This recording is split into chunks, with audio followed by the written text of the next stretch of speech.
नमस्कार, मैं हूं आपके साथ गौरव राजेंद्र। बुलेटिन की शुरुआत करते हैं। लखनऊ में डॉक्टर श्यामा प्रसाद मुखर्जी के बलिदान दिवस पर जो है पुष्पांजलि कार्यक्रम का आयोजन किया गया, जिसमें सीएम योगी आदित्यनाथ ने जो है शिरकत की और साथ ही आपको बता दें कि डॉक्टर श्यामा प्रसाद मुखर्जी की प्रतिमा पर पुष्प अर्पित कर उन्हें श्रद्धांजलि दी।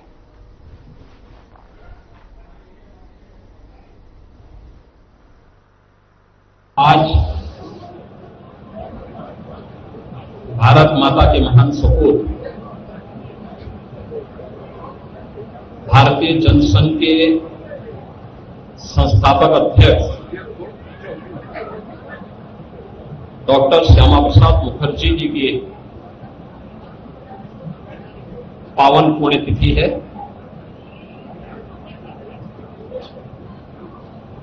आज ही के दिन 1953 में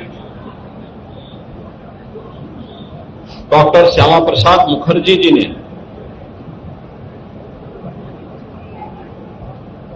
अखंड भारत के लिए अपना बलिदान दिया था। डॉक्टर श्यामा प्रसाद मुखर्जी जी एक महान शिक्षाविद, महान स्वतंत्रता संग्राम सेनानी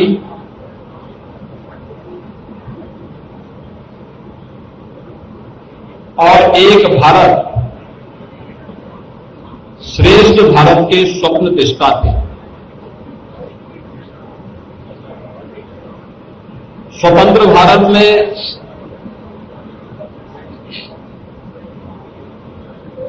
कैबिनेट मंत्री के रूप में उन्होंने देश को अपने विजनरी नेतृत्व से लाभान्वित करके देश की औद्योगिक नीति को तय करने में बड़ी भूमिका का निर्वहन किया था।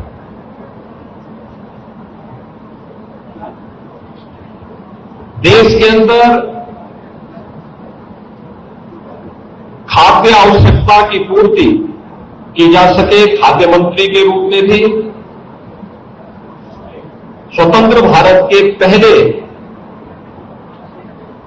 मंत्री के रूप में उन्होंने एक बड़ी भूमिका का निर्वहन किया था।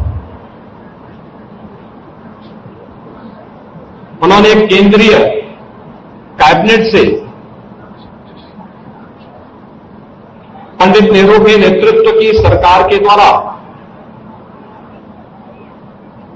आजादी के तत्काल बाद राष्ट्रीय एकता और अखंडता के साथ किए जा रहे खिलवाड़ को देखते हुए उन्होंने इस्तीफा दे दिया था और भारतीय जनसंघ के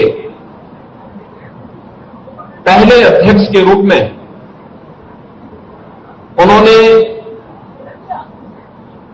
देश के अंदर एक नई राजनीतिक शुरुआत को आगे बढ़ाया था।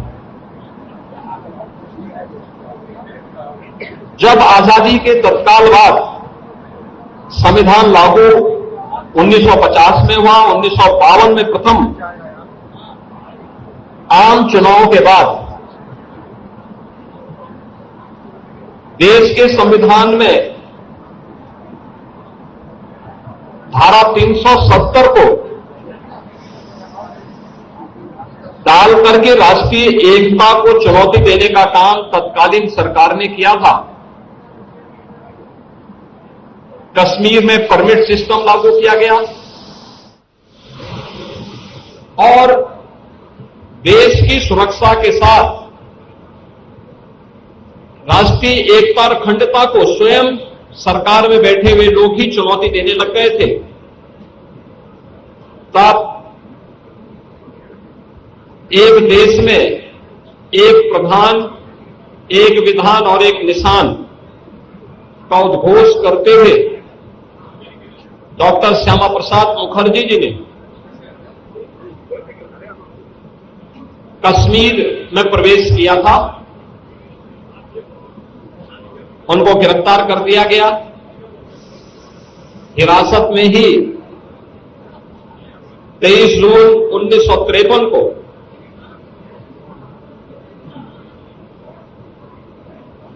जम्मू कश्मीर के जेल में उनका बलिदान हुआ। डॉक्टर श्यामा प्रसाद मुखर्जी जी ने 1953 में जो सपना देखा था, एक भारत का, अखंड भारत का और सुरक्षित भारत का, उसे साकार होने में 65-66 वर्ष लगे। जब प्रधानमंत्री मोदी जी के नेतृत्व में 5 अगस्त 2019 को कश्मीर में धारा 370 समाप्त हुई और आज जम्मू कश्मीर लोकतांत्रिक मूल्यों और आदर्शों के साथ भारत के संविधान की भावनाओं के अनुरूप एक भारत श्रेष्ठ भारत की इन परिकल्पनाओं को साकार कर रहा है। कश्मीर में धारा 370 का हटना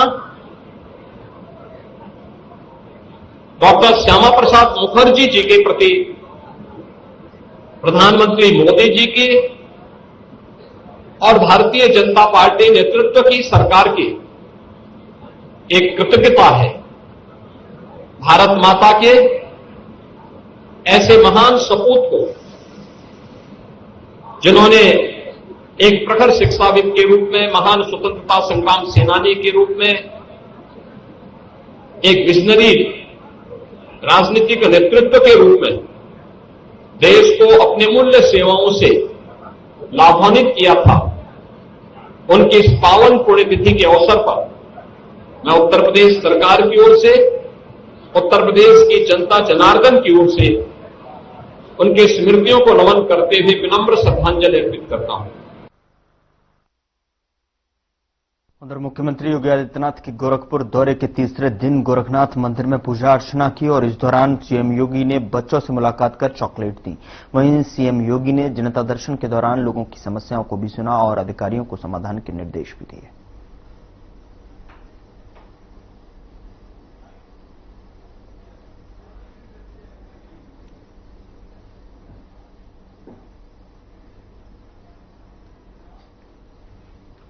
उधर 11वें अंतर्राष्ट्रीय योग दिवस के मौके पर गोरखपुर के गोरखनाथ मंदिर में कार्यक्रम का आयोजन किया गया, जिसमें सीएम योगी आदित्यनाथ ने योग साधकों को साथ योग किया।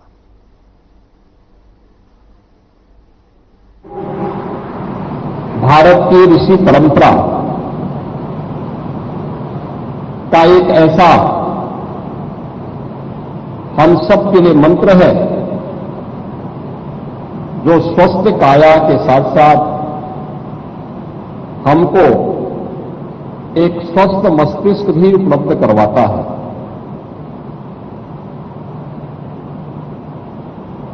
भारतीय मनीषा ने योग के बारे में प्राचीन काल से ही इसके महत्व के बारे में हम सभी को बहुत विस्तृत रूप से अवगत कराया था। और वैसे भी भारतीय मनीषा का यह मानना रहा है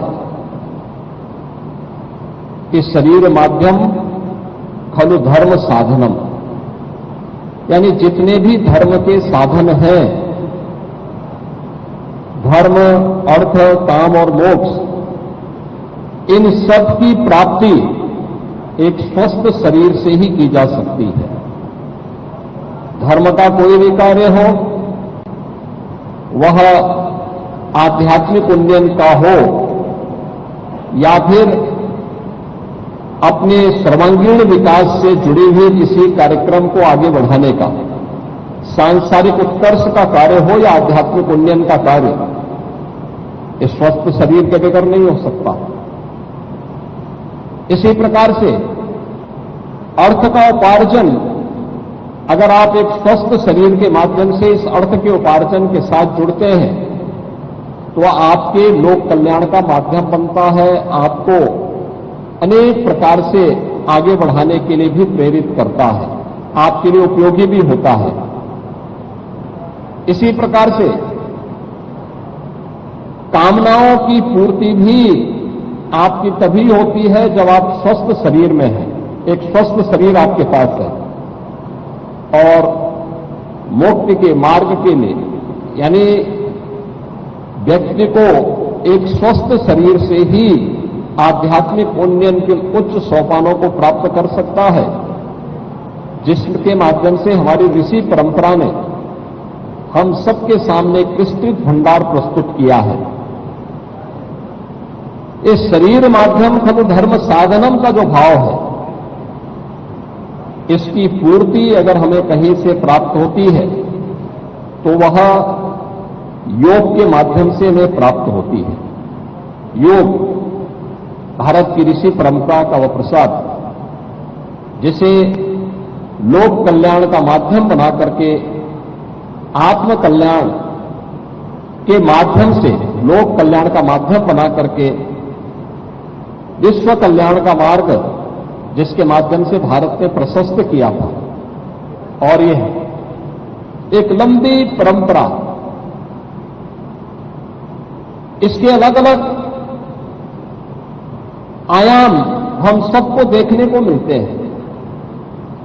और जब भी भारत की दुनिया में तुलना होती है तो वह केवल आर्थिक उन्नयन के लिए नहीं, आर्थिक उन्नयन उसका एक पक्ष है, लेकिन साथ साथ चेतना के उच्च आयाम के माध्यम से भारतीय मनीषा ने दुनिया को जिन स्थितियों से अवगत कराने का कार्य किया था, उन स्थितियों, उन चेतना के आयामों के माध्यम से व्यक्तित्व के विकास के साथ साथ ब्रह्मांड के उन रहस्यों के उद्घाटन करने में जो आज भी विश्व मानवता के लिए दुर्लभ जैसा है, लेकिन भारत के धर्म ग्रंथों में वह सब कुछ पहले से समाहित करके एक विरासत के रूप में हम सबको हमारी ऋषि परंपरा ने उन्हें वेदों के माध्यम से, उपनिषदों के माध्यम से, पुराणों के माध्यम से, तमाम स्मृतियों के माध्यम से, शास्त्रों के माध्यम से हम सबके सामने प्रस्तुत किया है। योग की उसी परंपरा को आगे बढ़ाने का आधुनिक युग में श्रेय जाता है देश के यशस्वी प्रधानमंत्री श्री नरेंद्र मोदी जी को। याद करिए, योग की सुविधा को दुनिया के अंदर अलग अलग व्यक्ति अपने नाम से पेटेंट कराता था। कोई योगासन को पेटेंट कराता था, कोई योग के किसी अन्य कार्यक्रम को पेटेंट करवाने का काम करता था। परिणाम क्या होता था कि व्यक्ति इन सब से हम लोगों की विरासत, भारतीय मनीषा की विरासत, भारतीय ऋषि परंपरा का जो ये ज्ञान है, इससे दुनिया लाभान्वित भी होती थी, लेकिन अपने नाम से उन कार्यक्रमों को, उन योगिक क्रियाओं को अपने नाम से पेटेंट कराने का काम करती थी, अपने नाम से ग्रंथों की रचना करती थी। और अंततः परिणाम क्या होता था कि भारत अपनी विरासत से वंचित हो जाता था। लेकिन हर भारतवासी इस बात के लिए आभारी है प्रधानमंत्री मोदी जी का कि उन्होंने, उनके प्रयास से यूएनओ ने 2014 में प्रधानमंत्री बनने के बाद योग की इस विरासत को मान्यता दी करके, वैश्विक स्तर पर मान्यता देकर के 21 जून की तिथि को अंतर्राष्ट्रीय योग दिवस के रूप में मनाने का निर्णय लिया। और 21 जून 2015 से लेकर के लगातार केवल भारत ही नहीं, दुनिया के लगभग 190 देश भारत की इस योग की विरासत के साथ जुड़कर के अपने आप को गौरवान्वित महसूस करता है। भारत की इस योग की विरासत के साथ भारत की ऋषि परंपरा के प्रति हम सबका एक कृतज्ञता भी है। आने वाली पीढ़ी को अपनी विरासत के साथ जोड़ने का एक प्रयास भी है और एक स्वस्थ शरीर के माध्यम से एक स्वस्थ मस्तिष्क की अवधारणा को साकार करने का भी एक अभिनव प्रयास है। क्योंकि भारतीय मनीषा भी इस बात को कहती है कि न तस्य रोगो न जरा न मृत्यु प्राप्तस्य योगाग्नि मयम शरीरम, यानी जिसके पास योगाग्नि से तपा हुआ शरीर प्राप्त हुआ है, योगमय शरीर प्राप्त हुआ है, उस व्यक्ति के लिए जरा यानी बुढ़ापा, मृत्यु, ये सभी उससे कोसों दूर भागते हैं। क्योंकि स्वस्थ शरीर, अगर व्यक्ति में बीमारी से व्यक्ति ने मुक्ति पा ली, व्यक्ति ने असमय आने वाले बुढ़ापे को अपने आप से दूर कर लिया नियमित और संयमित दिनचर्या के माध्यम से, तो यह संभव है। और यह मेरा भी सौभाग्य है कि मुझे इस 11वें इस अंतर्राष्ट्रीय योग दिवस के अवसर पर महायोगी भगवान गोरक्षनाथ की इस पावन धरा पर इस योग दिवस का साक्षी बनने का अवसर प्राप्त हो रहा है। इससे पहले मैं पिछले 8 वर्षों से मुझे लखनऊ में या अन्य स्थानों पर इस आयोजन के साथ जुड़ने का अवसर प्राप्त हुआ। इस बार 11वें योग दिवस के कार्यक्रम के साथ जुड़ने के लिए मैं स्वयं गोरखपुर में उपस्थित हुआ हूं। मैं एक बार फिर से आप सभी को उत्तर प्रदेश के अंदर अलग अलग स्थानों में 11वें योग दिवस के कार्यक्रम के साथ साक्षी बन रहे सभी योग प्रशिक्षुओं का, योग जिज्ञासुओं का, योग साधकों का हृदय से स्वागत करता हूं, उनका अभिनंदन करता हूं और योग का यह प्रसाद आप सबके जीवन में आपको स्वस्थ शरीर और स्वस्थ मस्तिष्क के माध्यम से लोक कल्याण। और आपको सीधे ले चलते हैं भदोही, जहां पर डॉक्टर श्यामा प्रसाद मुखर्जी के बलिदान दिवस के अवसर पर बृहद पौधारोपण किया गया है और जिसमें सीएम जो है योगी आदित्यनाथ ने शिरकत की है।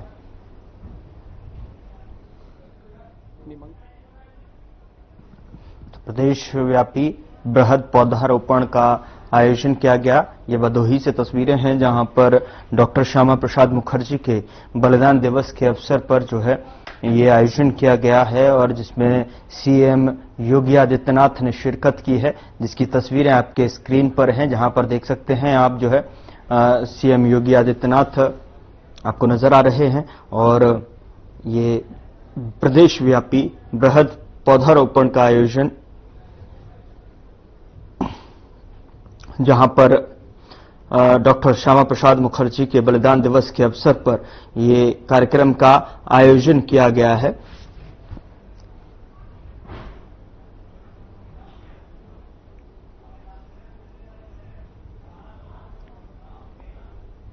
फिलहाल बुलेटिन में इतना ही। नमस्कार।